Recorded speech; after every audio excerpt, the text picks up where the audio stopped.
We have our superstar session presented by Chris Hamilton from Genvid, our sponsors today on the Big Screen Gaming track. So we're very grateful to him and to Genvid for making all this possible. The topic is designing for interactive game streams. This is all about how to incorporate your stream viewers into your vision.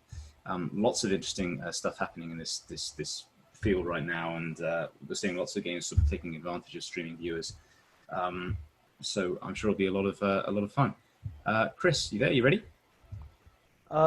Yes, I am. I thought I had a different background, but I guess this one will do. That's lovely. The Aurora Borealis. It's very pretty. Thank you. As always, guys, as you're watching, drop your questions into the chat, and we'll get to them when Chris is wrapping up. But I'll hand over to Chris. Cheers. Okay, hi everybody. Greetings from Helsinki. I'm Christopher Hamilton, and I'll be talking about the future of live streaming for esports and interactive gaming.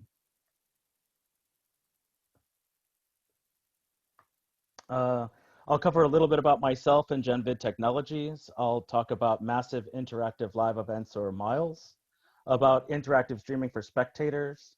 We'll have a Q&A session, and I'll be joined by my colleague Alan, and then we'll run a public demo of a game called Chicken, and we're actually very excited about this demo. So my name is Christopher Hamilton. I'm a Director of Developer Relations in Europe for Genvid Technologies. I have been in the industry since 2007. Here are some of the better known companies that I've worked for on the left. I'm an American citizen, but I used to live in St. Petersburg, Russia, and I've been based in Helsinki, Finland since 2014. I've been mainly in production and partner relation roles with a lot of live ops experience at Rovio, but I also feel very strongly about giving back to the community by working with various organizations, which you can see here on the right. I'm on the boards of the IGDA and the Finnish Game Jam, and I'm still very involved in IGDA Finland, the IGDA Finnish chapter, and like to mention that we're organizing Leadership Day, a one-day online conference dedicated on how we build companies, teams, and working cultures to make better games, and that will take place on September 28th. My undergraduate degree was on the environment and the media, so I'm also working on a UNEP initiative called Playing for the Planet. So if anybody is interested in any of these initiatives, do feel free to reach out to me. Genvid Technologies was founded in 2016 by some Square Enix veterans. It is a US-based startup with offices in New York, Montreal, LA, Tokyo, and Berlin. The company is backed by some leading games VCs like Galaxy Interactive and Makers Fund, and we have people from both of those funds on our board. And we have amazing advisors like ex-Square Enix CEO Chiwata, digital media executive Matt Ball, Anna Sweet, who was instrumental in building Valve and Steam into what they are today, and JT Gleason, who was at Twitch for more than 8 years in key roles leading both partner and developer relations. Here is our team of awesome people working out of those offices, highly talented folks that are a lot of fun to work with. Many have worked at Blizzard, Riot, Square Enix, Ubisoft, Wargaming, and have rich experience in game development and esports. You can see the variety in terms of ethnicity and gender, diversity and background, experience and age, and we think it's important to have a diverse team to help us tackle a lot of the streaming experiences that we're helping companies create. And we are hiring, so do feel free to check out our website for details. The media has covered us. If you haven't heard of us in terms of public streams, we have partnered with the top esports broadcasters and interactive streaming and stats experts like Stats Helix to create interactive experiences on Twitch for the Counter-Strike majors, and we've powered the last 4 Counter-Strike majors. Our mission is to power the future of interactive media. We believe that people love shared experiences, and particularly when their participation matters.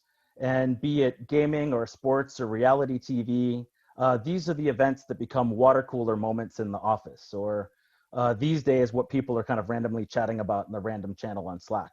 We're already working with top tier platforms, leagues, and events to create these experiences. Games and traditional media are at a point of convergence, and perhaps it's better to describe this as an ongoing evolution of convergence, as media is trying to become more engaging, like video games are, and some games are addressing larger audiences of spectators by creating non-gaming experiences and interactions for them. So when talking about interactive streaming, it could be something like the Netflix choose your own adventure style movie Bandersnatch, or the Zoom revolution that we're in right now with people talking to one another, following each other on streams and asking questions. Long story short, both sides are trying to be more interactive and increase their mass market appeal. This is something that's happening right now, and game developers should be thinking about this ongoing shift in paradigm and the new forms of gameplay that players and viewers can have together, and we'll touch on that a bit later. Again, this is about live ops and shared experiences, or these massive interactive live events, or what we like to call miles.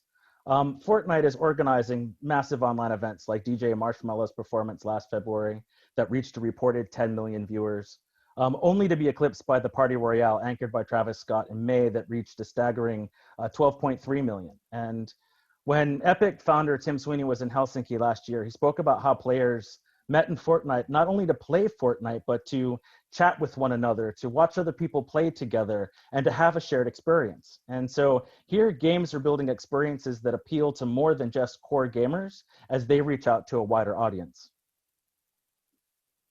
And this is true for non-gaming events. May 1st in Finland, called Vappu, it's sort of a cross between Labor Day and the start of spring celebrations. And traditionally, people are out having picnics and celebrating in town. And unfortunately, we couldn't do that this year. But there's a VR company here in Helsinki that made an online May Day concert experience that was broadcast on YouTube. And I happened to be in Hangouts for a work call when this started, and I couldn't understand why I kept getting dropped out of the call. I'd never experienced that in Finland. We have pretty good internet here. It turns out roughly 12.5% of the entire country was watching this online event. And more interesting for us, about 150,000 people were actually interacting with that live stream, creating avatars and having fun with it online. And just, it's interesting to note that this was deliberately done on a live streaming channel and not broadcast on television so they could have that interactivity. There is a long history of technological innovations creating new entertainment formats, particularly in video. But you don't have to be a huge company like Epic Games because Genvid's technology is helping small and indie studios get in on the action and be part of a wave that is bringing the best aspects of lean back TV, lean in gaming, and live entertainment all together. And here the audience will matter, and the individuals themselves can decide their own level of involvement or influence. And so now I'll apologize to all the people who aren't interested in sports, but it ends up being a really good analogy to explain what we're talking about, because sports, like video games, are games with rules and objectives. And while miles are not exclusive to sports, again, they could be concert events and reality TV, these are things that bring people together. But the examples from sports are just closer to gaming. And in order for games to be disruptive in the space, we need to look at some of the success that we've seen in traditional media. And traditional media has a service design that games really don't have, and that is a focus that's beyond just the player. We have a larger view of what it is to be a sports fan, and that's because there's an entire service design around that. There are people that are playing in a physical stadium in the world, and then there are people that go pay money to go to that stadium and watch the event. And these are the people that are paying the highest cost per capita. And then there's also the largest demographic, people watching the game at home on TV. But again, there's a service design behind this that goes from player to participant in the stadium to viewer, where the player is actually just a concentrator for the funnel. So if we juxtapose this in the digital world, games in this case, you have people playing, the participant doesn't really exist, and then we jump straight to viewers. And it's that participant experience that ends up being the core of what the viewer experience is based on. If you are at the stadium, you have the people that are closest to the field and the best access to the live players, and the people at home are watching facsimiles of that participant experience in the stadium. You have different camera angles, zooming in, zooming out to see different players. You have shots of people in the stands that almost make you feel like you could be in the stands if you're watching this at home. And this allows for the viewers to enjoy that in-stadium participant experience.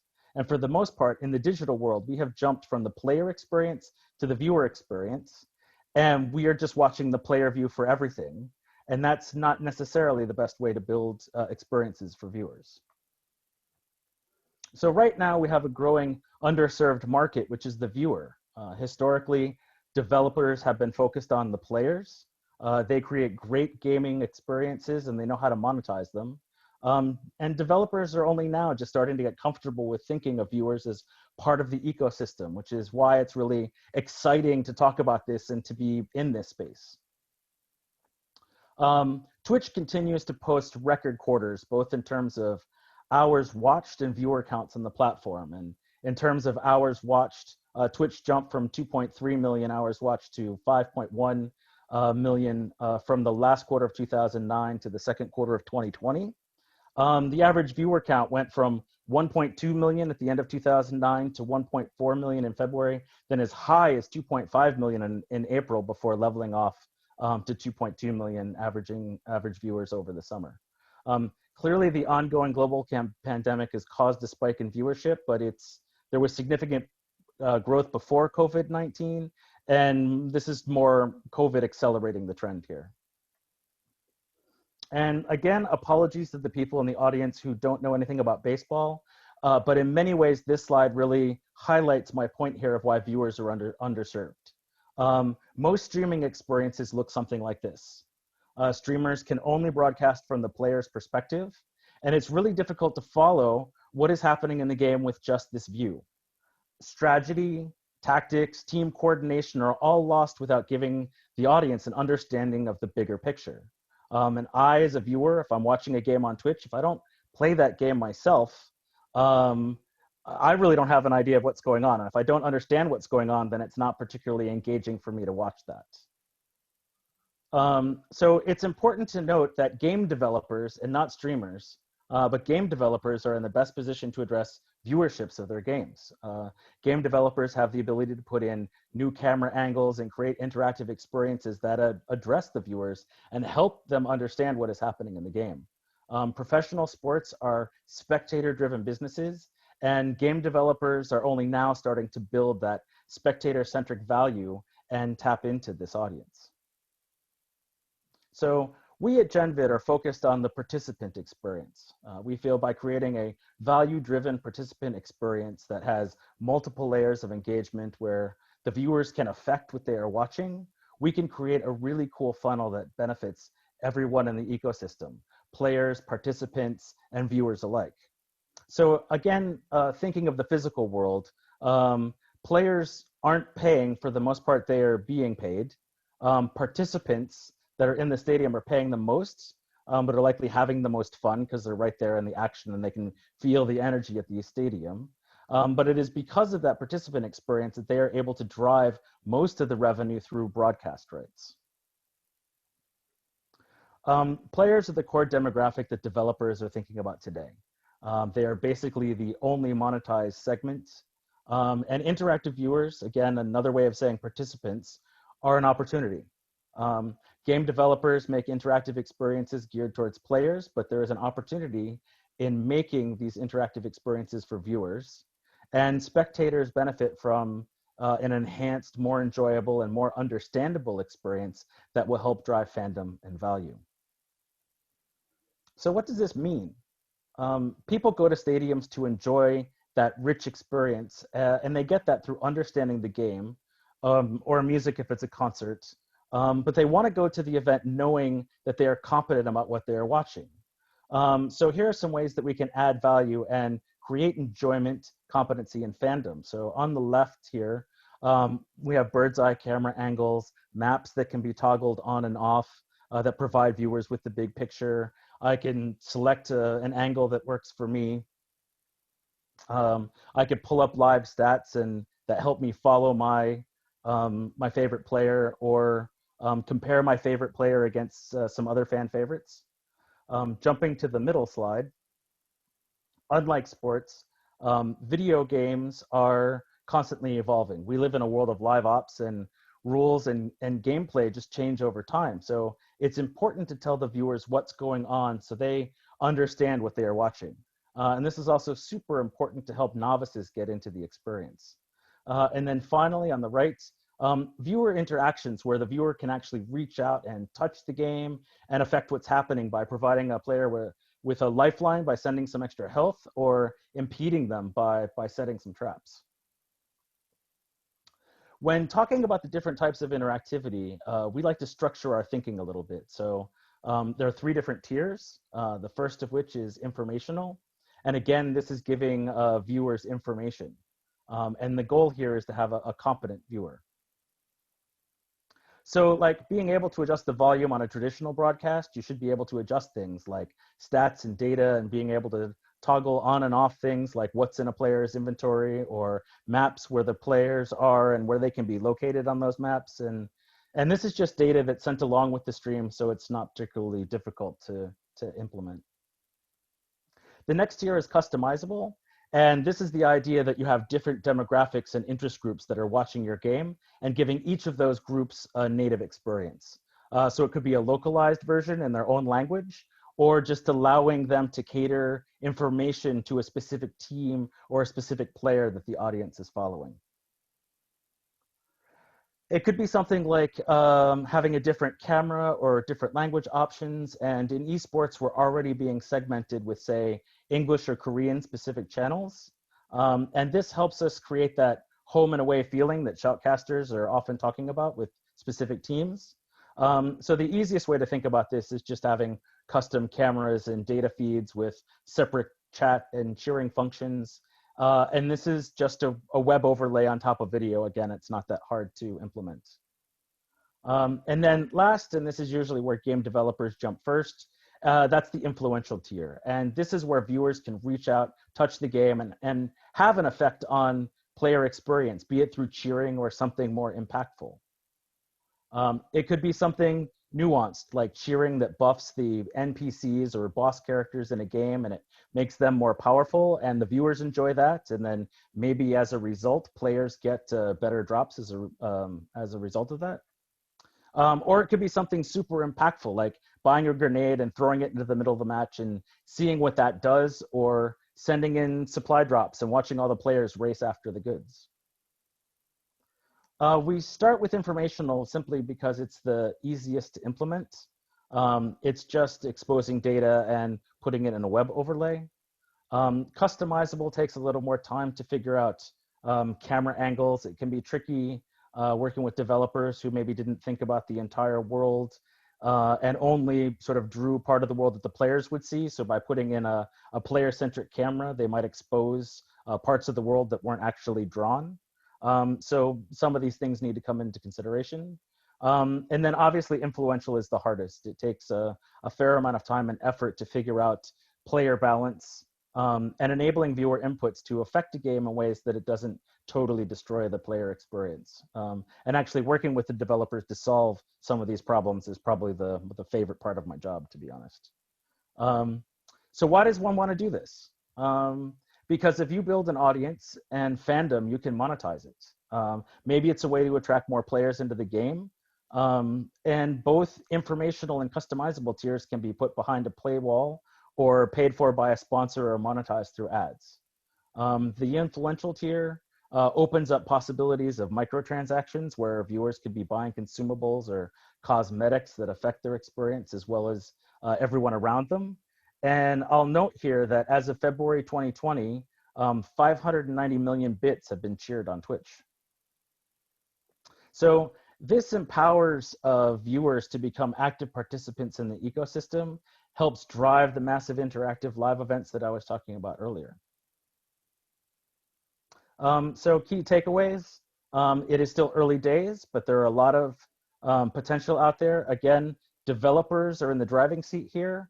And I personally can't wait to see what ingenious ideas the developers out there in the audience will come up with next.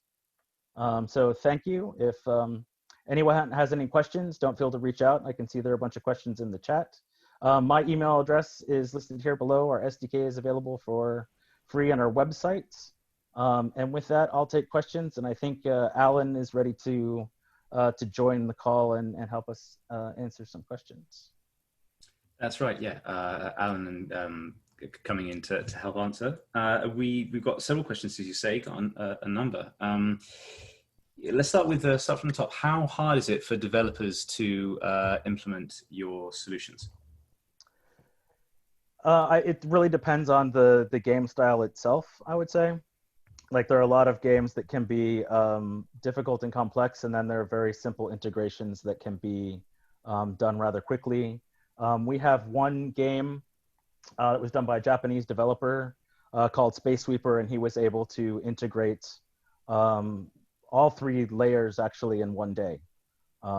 Admittedly, he's probably a super programmer, but like it doesn't have to be that difficult, and it really depends on the options that people select. Okay, terrific. And which genres of game would you say would work best with your solution? Obviously, you've used Battle Royale as an example, but clearly some genres, the solution will be relevant to some developers more than others, right? Yeah, sure. I think anything that has a more visual aspect, multiplayer games where you have competitions that are happening tend to fit the genre best, but there are a lot of game styles out there that match reality TV, or social deducting games become kind of an interesting use case. But again, going back to the sort of interactive live events, I think that can be applied to pretty much any game and build something around that as well. So it can be very versatile. Cool. Yeah, I suppose that your objective really is to just enable whatever developers can come up with. It's sort of up to their imaginations. So this is sort of a new subsector, a new technology. How big do you think it will ultimately get? Do you think revenues will be additive, or will it cannibalize the things that developers have to worry about spending already? I think this is really additive. I think most of the people that really want to play the games are going to continue playing the games. I think you will have fans that are going to follow some people that are happening inside of these experiences. But I think this is a way for games to actually reach out to wider audiences. In the sense of just exciting people to get involved and participate, or yeah, okay. So what do you think is the big vision then? Like, where do you want to be or think we can be in sort of 5 years' time with this tech? That's a big question, and I think it's really up to the developers to understand how they want to leverage the technology. There are lots of super interesting things that are happening, but I see this being in many ways also part of transmedia on a wider level as well. So we've already seen the phenomenon, for instance, of Twitch plays Pokemon, or Twitch. Just recently we had Twitch tries to land a Boeing 747 in Flight Simulator. It's janky, but kind of amazing that they managed to do it at all. Like, do you think one day we'll have games being built specifically for multiple players rather than just? Absolutely. I think you'll have very casual experiences where you've got multiple viewers that are in there impacting what's happening. There are lots of things that can be done in different game styles that are collaborative nature, and then there are others that are more competitive in nature. And then there's a whole subset of people that just want to watch all the madness happen. And I think that's in many ways the kind of the exciting part. But they can watch the madness and jump into the fun as well and have an impact on what's happening. So it goes back to the idea that people love to be engaged and watch all these things, but it's more engaging when they can participate. Yeah, for sure. That makes a lot of sense. Can you give us any sort of specific case examples of games developers that are implementing this interaction right now? I don't know if anybody saw Robin's talk earlier. I believe he was yesterday, but Retroit is a persistent MMO game being done by a studio here in Helsinki. And it's a mobile first game done in Godot. And they actually saw the Twitch overlay and being able to have viewers interact with the game in a way as a core pillar of their game. It's for them another entry point. It's a way to keep people engaged. And it's a way to, again, have a sort of interplay between players and viewers. And that's one example. We have 10, 15 projects that are game-specific projects that are going through right now. I remember I saw a game at EGX Rezzed a couple of years ago, the DRG initiative, something like that, which was a sort of a multiplayer shooter that was also a little bit battle royale, and viewers could participate in the game by deciding where certain weapons got dropped and dispatching care packages. It was inspired by the Hunger Games and all of that, where actual viewers of the Hunger Games in the movie or the book would send out care packages to their favorite participants. So I guess that's another example. In this, you have to be kind of careful because you don't really want to upset the balance of the actual players. If they feel disenfranchised because they're being negatively impacted by the viewers, it becomes a tricky thing. Yeah, I suppose they feel upset if the audience picked the favorite for one reason or another. Yeah. Okay. So on a similar note, actually, then, like there are other ways that this could balk the experience for streamers and players. Like, would giving away a streamer's in-game location have a negative impact on their play? For example, by encouraging stream sniping. Alan, maybe you want to answer that? Oh, can you guys hear me? Sorry, there's a button on my headset that mutes, and I always forget to turn it on or off. I think that stream sniping is definitely a concern, but I think that from a design perspective, there are ways to get around it. Doing everything from potentially building in a delay into the feed so that it minimizes or reduces the chances of stream sniping. But then if you do that, then the types of interactions will change a little bit. You may not be able to do something like controlling like an NPC character in the game as a viewer, but maybe you'll be able to do things like item drops, which run on a timer or something like that. So you sort of delay the input time. So I think there are ways to build around that if things like stream sniping do become an issue. But at the same time, I think like it's something where where we sort of put these tools in the hands of designers and developers to work with to come up with these kinds of solutions. And we're able to basically work with whatever people come up with. And if there are new challenges, I think that we are in a good position to be able to solve them and try them out, or to try things out. This is all a very new technology, a very new medium and concept for people to wrap their heads around. So it's an exciting time. But yeah, there are definitely things that we have to be careful about. Not everyone on the internet is going to be a nice person. Going back to you mentioning the flight simulator Twitch earlier, I just saw a post or a tweet from Rami, who just mentioned that the latest 747 flight ended disastrously as they are about to land, and someone decided to just gear up at the last second. Right. And so, yeah. So these are things that you just have to design around, but I don't think that they're impossible or unsolvable. But that's what makes this all really fun and exciting for us. Yeah, sure. We had a related question to that. How do you think we can balance viewer interaction against orchestrated cheating? I guess we touched on that a little bit. If we might skip past that unless there's anything you want to add. Chris, you got any thoughts? No, I think it becomes a design question. That I think things will happen. People will discover exploits. Game developers will work around those exploits. I mean, this is very commonly seen in multiplayer games everywhere. So, yeah. So the technical question here, the tech looks really interesting, but what's the bandwidth impact? And is there a risk that these sorts of elements could slow down gameplay?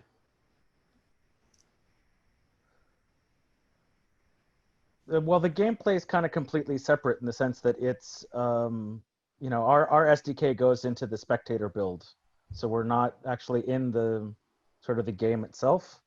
And then we're just, on Twitch or YouTube or whatever streaming service people want to integrate into. So from slowing down the actual game, I don't see it affecting things.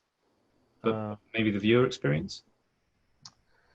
With the viewer experience, I think there's going to be a slight bit of latency, but a lot of the designs that go into the thinking sort of compensate that or inform the viewer to let them sort of get a heads up as to what's going to happen. So in many ways, the viewer can kind of see into the future for that duration of latency, and it allows them to have sort of a better sort of experience when it comes to that in a way. And then as things speed up, these problems are going to disappear. So. Cool. I know we have a demo. There's two, and some of the questions that remain in the chat have sort of been touched on, like the Hunger Games scenario where certain viewers can favoritize players. I'll just maybe wrap with these last two questions here, which are basically the same. Where in the development cycle can your solution be introduced? How early should developers start thinking about it? Is it good to start from the design stage with this sort of thing in mind, or can we just bolt it in towards the end? I think with all things game design, it's better to think about these things from the beginning so that you can think about potential problems and troubleshoot them as you go. And the design thinking, I think, as both Alan and I said, this is new. It requires a lot of out-of-the-box thinking. Developers are not used to working with the tech. As an example, I was working with some people that wanted to experiment with the tech during the Global Game Jam last year, and I met with them in their office, and we were going over game design ideas. And there were a number of great ideas that came out, but it was kind of like, this is interesting, but you'd actually just, this is a better multiplayer game than it is like a viewer streamer or a viewer player type interaction. And so I think the earlier you can start thinking about it, the earlier you can kind of pull us in and start having these design issues, the easier it will be to mitigate potential design problems down the road. Very cool. Yeah, that makes a lot of sense. Okay, great. So we believe we have a demo now. Well, let the stage manager spotlight your screen, and if you'd like to launch into the Twitch thing for like 10 minutes, we'll take a look at this. Yeah, sure. Like I said, this is going to be an interactive demo, so I'm not just going to be simply doing all the the playing myself. Everybody here will be able to do the same thing that I will be doing also. I believe this will probably be the first interactive demo at a Pocket Gamer Connects this year, as far as I'm aware, and potentially at any online conference so far too. So this is exciting for us. All you need right now for folks who are interested in participating is to make sure that you have logged into your Twitch account in your browser. If you don't have a Twitch account, now it's a good time to set one up very quickly. It's mostly painless, I promise. And while you guys are doing that, I am going to walk everyone through this game. So I'm just going to do a little bit of internet magic. Oh, too much internet magic. I think my camera just disappeared. Well, that's okay. You don't necessarily need to see me right now. Just a quick introduction. My name's Alan. I'm a producer at Genvid Technologies. And today I'm walking everybody through a game of Chicken Arena. Chicken Arena is a game mode as part of a larger game called Chicken, which is a game that's currently out on early access on Steam. It is a survival sandbox game where you're exploring a mysterious island with all these wonderfully strange and funny looking creatures. You will be able to help not only support the creatures that are in the world, but you'll also be able to create your own interesting creations as part of the experience. The arena mode that we're playing through is a gauntlet style challenge. Coliseum style, well, it's a gauntlet Coliseum style challenge where you'll be taking 3 creatures that we have brought to the arena and going against an ever increasing gauntlet of tougher and tougher animals. So in order for you to begin with the interaction on Twitch, we will send out a URL, not yet, but we will send out a URL. Once you get to this URL, all you need to do is open up this little icon on the right side of the screen where it asks for you access to the overlay or to your Twitch ID data. And you just simply hit grant and then just hit refresh. And what will happen is that you will now see a tutorial mode that will walk you through this. And I'll walk you through it now. You can always skip it later if it comes up. So in this game, we as a group will be going through and helping these 3 creatures fight against these other creatures in a variety of different ways. So the first thing that we will be able to do is vote for a creature. Like I said, I'll be bringing 3 creatures. We'll be able to select the favorite one that we want to bring into the fight. And we'll vote for them as a group. The next thing that we will be able to do is that during the fight itself, we'll be able to cheer for this creature. And we'll be able to cheer for them by clapping. And there will be this circular button over here on the bottom left that we can click on. As we start clicking on this, the blue circle on the outside will slowly begin to dissipate. Once it runs out, you will have to wait until the circle regenerates before you can cheer again. What does that cheering do? Well, it does a few things. So the first important thing is when you look at these bars at the very top, there are 3 bars that will track the stats of a creature. The first one will track the health bar, which obviously once it runs out of health, it'll get knocked out. The second bar, the middle one, is the energy bar, which allows the animal to use special attacks and move around the map. And the final one at the very bottom is the ultimate attack. As we start clapping together as a group, we will be able to help our creature build up its ultimate attack bar. And once it maxes out that ultimate attack bar, it will be able to unleash a super attack. And it'll be amplified, and it'll be able to do extra damage over a short period of time. If you want to learn more information about these different creatures, they all look really bizarre, but don't worry, these different looks are actually grant the creature different abilities, and you'll be able to look at the different abilities by clicking on their player portrait or the character portrait in the top corners, and you'll be able to see things like their stats as well as the information for their different types of attacks, which I'll talk about during the matches. And finally, when our creature runs out of health, we will be able to have a moment to rally it and help bring it back. By clapping and cheering for the creature as a group, we'll be able to bring it back to life for just one more chance, one more attack. Hopefully will be enough to defeat the opposing creature. And in between rounds, we will be able to feed and take care of our creature. So we'll be able to feed it raw meat or hamburgers to help build up its energy, or we'll be able to send bandages to help build up its health. Note that the raw meat, hamburger, and bandages all will deduct, they say that they will deduct bits from your account. We have disabled the bit deduction itself, so you can send as many hamburgers and bandages as you want to help heal or power up the creature. So now that I've done that, if you don't mind, if we can send out the URL in the webinar chat. So for everybody to click on that link, and while you guys are doing that, I'm just going to see if I can get back onto the screen.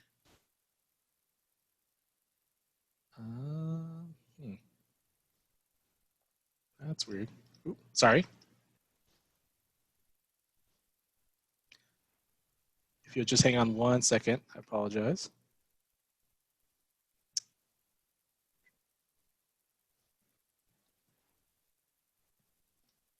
I am back. And slightly bigger than I want to be. All right, here we go. So, folks who are jumping on right now, let's take a look at what's going on right now. They've just started a round of the gauntlet.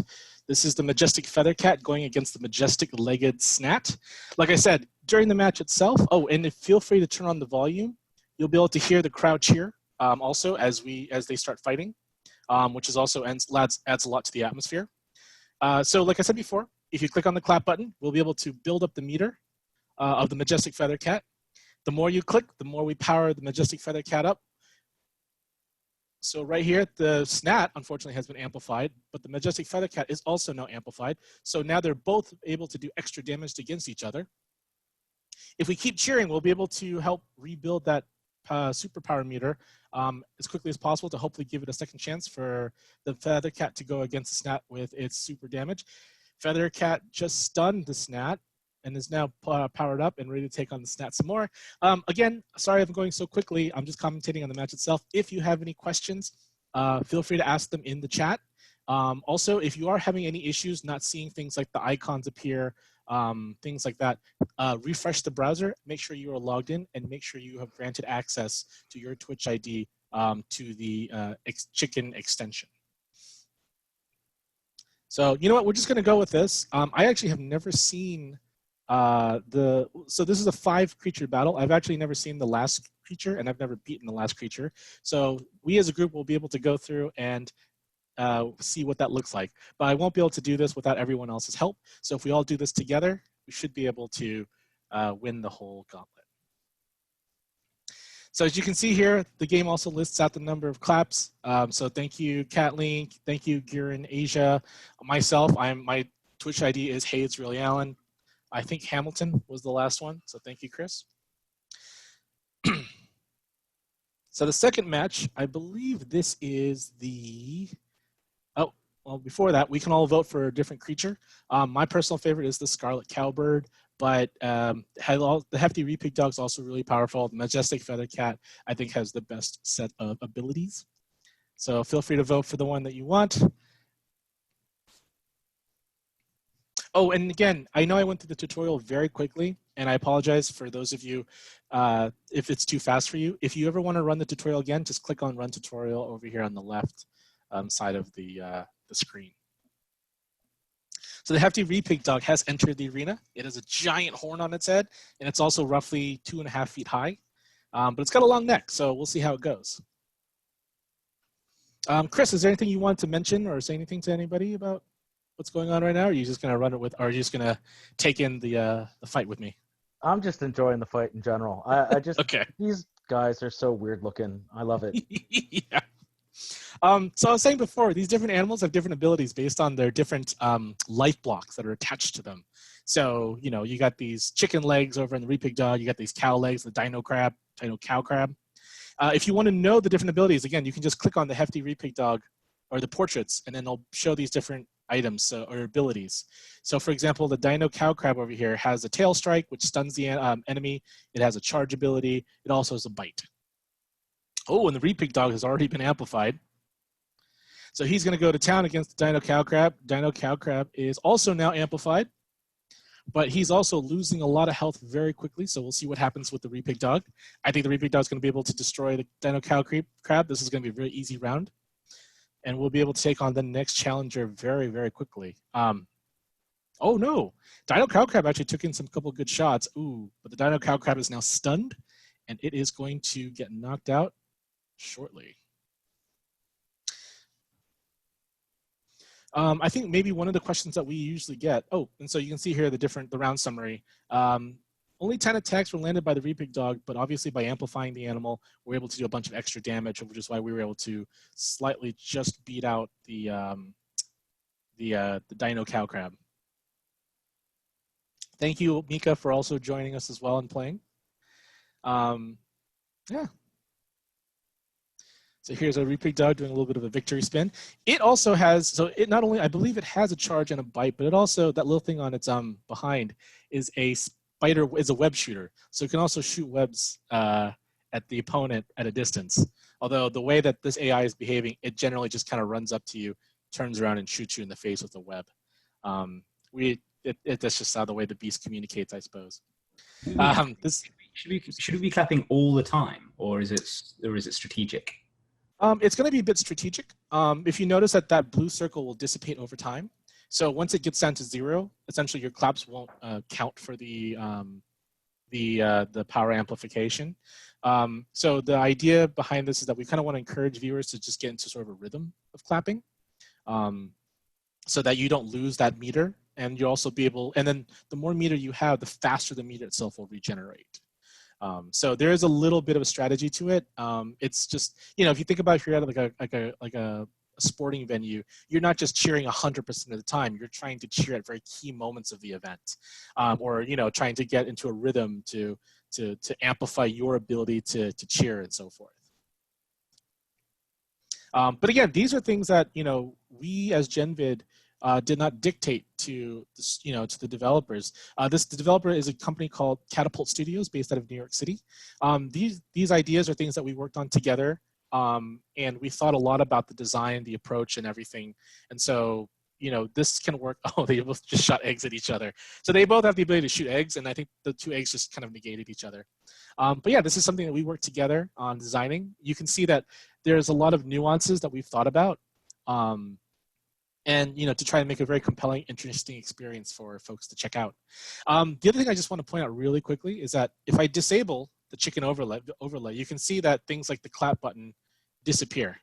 And that's because all of this stuff is not through the game stream itself. It's actually something that the overlay on Twitch provides. It is vulnerable, so it's running out of health. So now we need to cheer as much as we can to just give it a little bit more of a rallying cry, just to give it a little bit more health, so that it can just survive just a little bit longer. You're sort of Rocky moment, essentially.